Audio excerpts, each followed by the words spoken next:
With Mr. Review, we spring into action with breaking reviews. Hello, friends, it's Mr. Review. And you know me, I think, therefore I am. We're talking about political ideologies and political beliefs. You know, last time we talked about public opinion polls, and it dawned on me, we better just make this point really clear. How do we know if public opinion polls are reliable? Well, there are certain tells. We look at sample size. We look at margin of error. We look at who paid for the poll. Is it a legitimate source? Internet polls tend to be less reliable because the samples aren't random.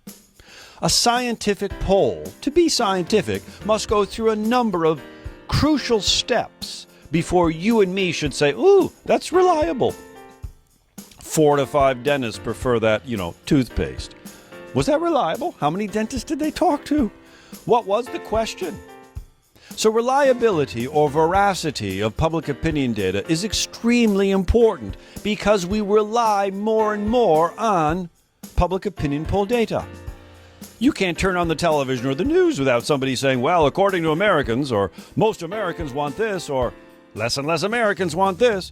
Well, how do we know if that's true? We have to evaluate the scientific polls. Very important. Springing into action with breaking reviews.